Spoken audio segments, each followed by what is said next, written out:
Friends, welcome back to my channel basic math academy में मैं आप सभी का स्वागत करता हूं। तो फ्रेंड्स, आज हम फिर से अपने मैथ के क्वेश्चन को लेकर हाजिर हुए हैं। तो फ्रेंड्स, आज हम ग्रुप डी के वही प्रीवियस ईयर क्वेश्चन करने वाले हैं जो बहुत ही इंपॉर्टेंट क्वेश्चन हैं। तो फ्रेंड्स, मैं ये सीरीज़ लेकर रोज़ आता हूँ, तो आप अगर चाहें तो डेली आकर मेरी क्लास ले सकते हैं। तो फ्रेंड्स, इसमें क्या रहता है कि जो भी आपको क्वेश्चन बताता हूँ वो बहुत ही शॉर्ट मेथड पर रहते हैं, जो आपके लिए बहुत ही इम्पॉर्टेंट हैं। जो स्टूडेंट्स ज़्यादा अच्छे से मैथ सीखना चाहते हैं वो इस क्लास को ले सकते हैं। तो चलिए फ्रेंड्स, अपना टाइम वेस्ट नहीं करते हुए हम स्टार्ट करते हैं।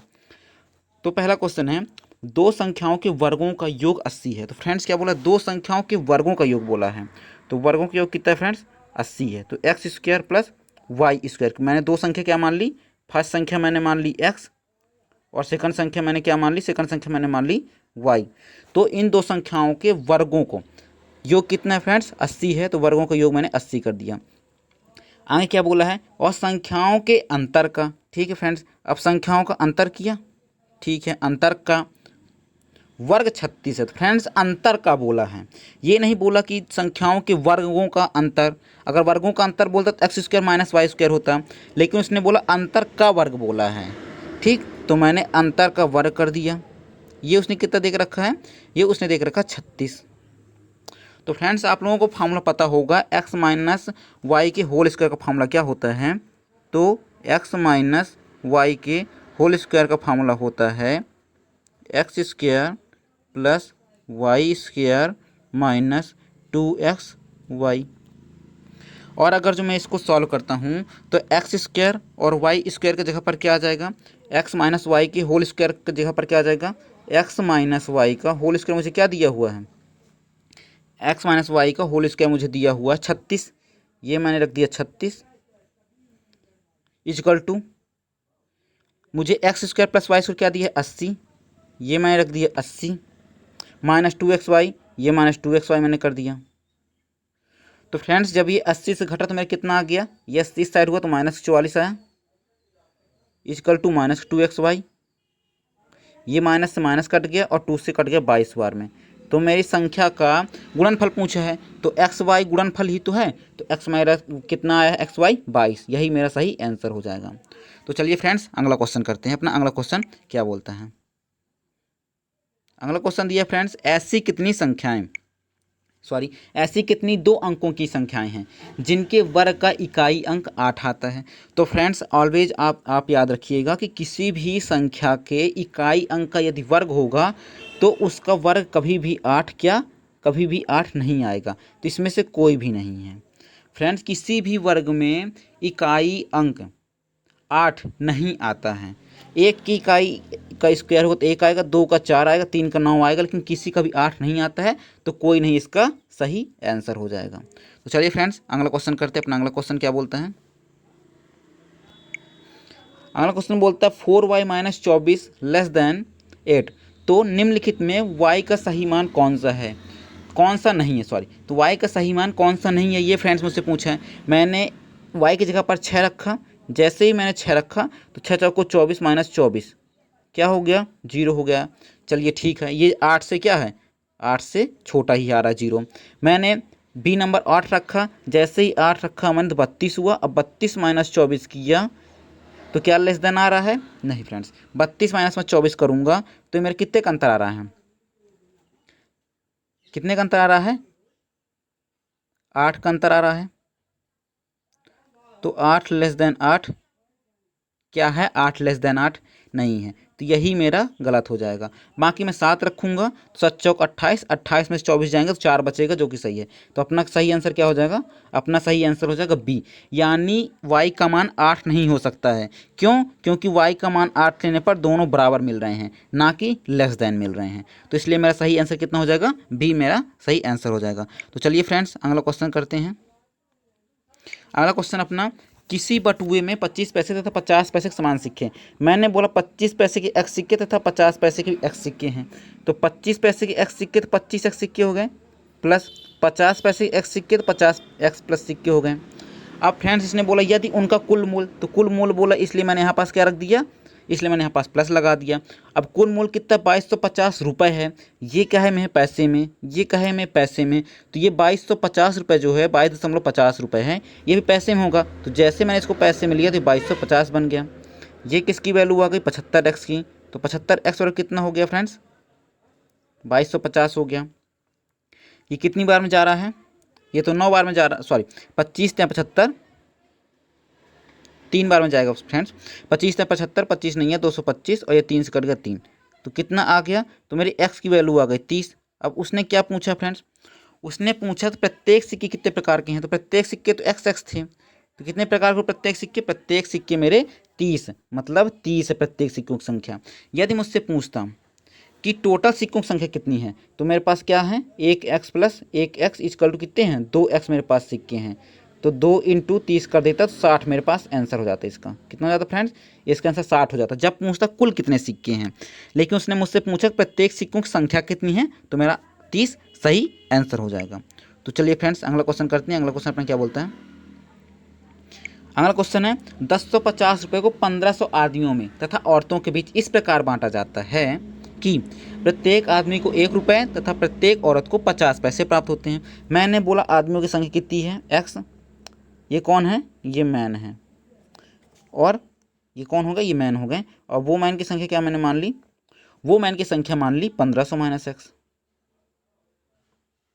फ्रेंड्स टोटल 1500 हैं, यदि 1500 में x आदमी है तो बची हुई महिलाएं होंगी, तो 1500 में बचा कौन, x को घटा दिए तो पता चल जाएगा 1500 में बचा कौन।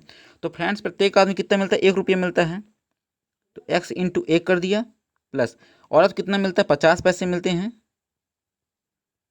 तो 1500 माइनस x इंटू 50 पैसे को मैंने रुपये में चेंज कर दिया, क्योंकि यहाँ पास मेरा रुपये है तो यहाँ पास ही मेरा रुपये होगा, रुपये में चेंज किया तो 1/2 बन गया, आधा रुपये इक्वल टू 1050।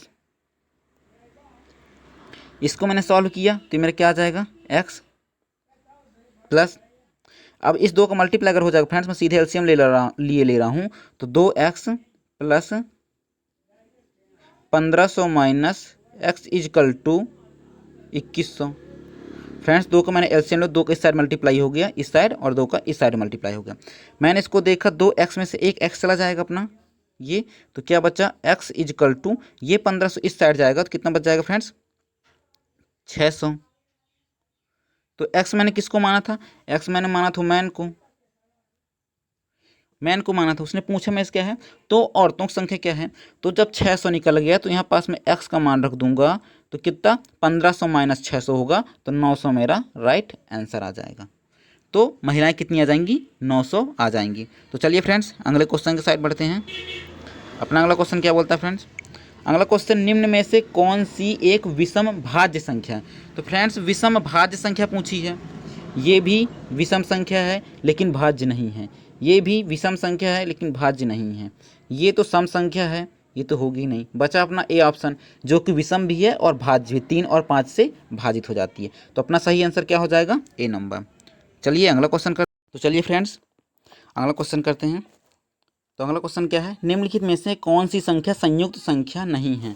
तो फ्रेंड्स संयुक्त संख्या नहीं है, जो भी संख्या क्या होगी, जो भी संख्या अपनी भाजित संख्या होगी, क्या होगी, जो भी भाजित होगी वो क्या हो जाएगी, जो भाजित होगी वो संयुक्त संख्या कहलाएगी, संयुक्त संख्या कहलाएगी। लेकिन जो भाजित नहीं होगी, जो भाजित नहीं होगी,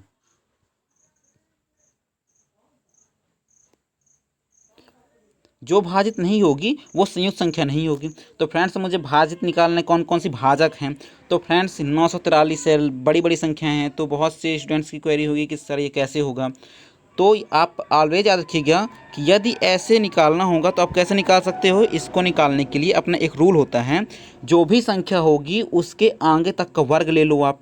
जैसे 943 है तो 943 आगे का वर्ग क्या होता है 961 होता है। अब 961 किसको होता है 31 को होता है। अब 31 से छोटी सभी भाज्य संख्या आप चेक कर लो, तो 31 छोटा कौन होता है 29 होता है। अभाज्य संख्या सॉरी फ्रेंड्स, अभाज्य संख्या आप चेक कर लो, तो 31 से छोटा कौन सा होता है अभाज्य संख्या, 31 छोटी 29 होती है, फिर 29 छोटी 23 होती है, 29 से तो कट नहीं रहा 23 से कट रहा है, ये सेटिस्फाई हो गया 23 से कट रहा है। ठीक फ्रेंड्स, अब मैं 40 9 को देखूँ तो अब ये मेरा कहाँ पास जा रहा है, 20 20 400, 21 21 441। तो फ्रेंड्स यदि आप इसको काटोगे तो कितने बार में जा रहा है, क्या जा रहा है नहीं फ्रेंड्स, ये तो मेरा डिविजिबल ही नहीं हो रहा है। ठीक, ये मेरा डिविजिबल नहीं हो रहा है। अब मैं इसको काटूँ, अब ये 17 में कट रहा है, 17 कम 17, 15 बच्चा 17 नहीं 153, ये भी मेरा डिविजिबल है। और ये क्या, ये किससे कट रहा है, ये भी 23 से कट रहा है, 23 से 69, 23 से कम 23। तो अपना सही आंसर यहाँ पास क्या होगा, यहाँ पास सही आंसर हो जाएगा 409। उसने पूछा कौन सी संयुक्त संख्या नहीं है, तो 400 मेरी संयुक्त संख्या नहीं है। तो चलिए फ्रेंड्स अगला क्वेश्चन देखते हैं। अगला क्वेश्चन अपने क्या बोलता है, निम्नलिखित संख्याओं में से कौन सी भाज्य संख्या है। तो कौन सी भाज्य संख्या है, अपना साफ साफ दिख रहा है 91 अपनी भाज्य संख्या है। चलिए अगला क्वेश्चन करते हैं। 77 का मान क्या होगा यदि इसे 11 से भाग दिया जाए तो फ्रेंड्स इसे बहुत से स्टूडेंट्स कंफ्यूज जाते करने में। मैंने इसको 7 बार भाग दिया, 11 से 77, भाग न खाए लब्धे शून्य, फिर 11 से 77, फिर भाग न खाए लब्धे शून्य, फिर 11 से 77। तो ये मेरा कौन सा ऑप्शन हो जाएगा, ए नंबर में सही ऑप्शन हो जाएगा। फ्रेंड्स ये भी रिपीटेटिव जो अंक आते हैं हमारे किससे कारण आते हैं, या तो 101101 होगा, या फिर 101 होगा, या 707 होगा। मतलब जिसके बीच में एक जीरो का गैप बनता है उसमें ही रिपीटेटिव अंक हमारे आएंगे। तो ये आप बहुत ही अच्छे से याद रखिए, बहुत ही एग्जाम में पूछा जाता है। तो चलिए अगला क्वेश्चन करते हैं। अपना अगला क्वेश्चन क्या है फ्रेंड्स, 1 से 100 तक पूर्ण संख्या का जो अंक 2 और 5 से क्या होगा, जो 2 और 5 से विभाज्य है, उनका योग निकालना है। फ्रेंड्स इसमें 2 या 5 बोला है। यदि मैं 1 से लूँगा, 1 से ले रहा हूँ, मैं कहाँ तक ले रहा हूँ फ्रेंड्स, 100 तक ले रहा हूँ। अगर इससे मुझको किससे निकालना है, 2 से विभाजित निकालना है। यदि मैं 1 से लेके 2 से विभाजित निकालूंगा फ्रेंड्स, तो कितनी संख्याएँ 2 से विभाजित हो जाएंगी, तो 2 से विभाजित होने वाली संख्या मुझे 50 ही मिलेंगी। कितनी मिलेंगी, 50 मिलेंगी। और संख्याओं को योग निकालने का फार्मूला क्या होता है, 2 × n + 1 / 2। यही तो होता है संख्याओं को योग निकालने। 2 से 2 कट गया। यदि मैं इसका मल्टीप्लाई करता हूँ तो इसका मल्टीप्लाई में कितना आ जाएगा, 25 50। ये 25 50 आ गया फ्रेंड्स। अब आगे बोला या 5 से विभाज्य। यदि मैं 5 से विभाज्य देखूंगा तो 5 से विभाज्य के लिए 1 से 100 तक में कितनी संख्याएं होंगी। यदि मैं 5 सभी कॉमन ले लूँगा 100 तक में तो 20 संख्याएँ आएंगी जो केवल 5 से विभाज्य होंगी। लेकिन अब इसके अंकों के योग निकालने क्या होता है, n × n + 1 / 2। तो यहाँ पास 20 × 21 / 2 आ गया।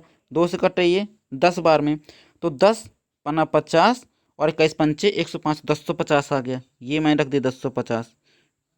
और जैसे ही मैं इसको ऐड करूँगा तो मेरा कितना आ जाएगा, 3600। कितना आ जाएगा फ्रेंड्स, 3600, जो मेरा सही आंसर हो जाएगा। तो चलिए अगले क्वेश्चन की शायद तरफ चलते हैं। अगला क्वेश्चन क्या है फ्रेंड्स, अगला क्वेश्चन, एक संख्या को क्रम से 2 3 7 अंक से विभाजित करने पर 1 1 6 शेष बचता है। तो फ्रेंड्स जैसे ही ऐसा क्वेश्चन आएगा सबसे पहले मुझे ऐसे बना लेने हैं। ठीक फ्रेंड्स, किससे किससे काटना है, 2 से काटना है, 3 से काटना है और 7 से काटना है। और शेष क्या मिल रहा है, 1 मिल रहा है, 1 मिल रहा है और 6 मिल रहा है। तो फ्रेंड्स जब भी ऐसा क्वेश्चन आएगा हमेशा मुझे यहाँ पास क्या रहेगा, जहाँ पास खत्म होगा वहाँ पास मुझे 1 लेना है। यहाँ पास इससे मल्टीप्लाई करना है और इसको एडिशन करना है। तो 7 × 7 6 13। फिर यहाँ पास मल्टीप्लाई करना है और इसको एडिशन करना है। तो 13 × 39 1 40। फिर इसको यहाँ मल्टीप्लाई करना है और इसको ऐड करना है। तो 40 दूना 80 1 81। अब 81 आ गया। अब बोला संख्या को 42 से विभाजित करने पर शेष संख्या क्या होगी। तो यदि फ्रेंड्स हम 81 को 42 से भाग देंगे तो 42 दूना 84। तो 84 में कितना कम, 3 कम है, तो यानी 42 में भी एक 3 कम होगा। तो 42 में 3 कम अपना कौन सा है, डी है। तो यही अपना सही आंसर हो जाएगा। तो फ्रेंड्स ऐसे ही शॉर्ट वीडियो के लिए हमारे साथ जुड़े रहिए। चलिए मिलते हैं अपने अगले वीडियो पर। Thank you friends. और हमारे चैनल को फ्रेंड्स ज़्यादा से ज़्यादा शेयर करें, लाइक करें और सब्सक्राइब करें। तो चलिए फ्रेंड्स।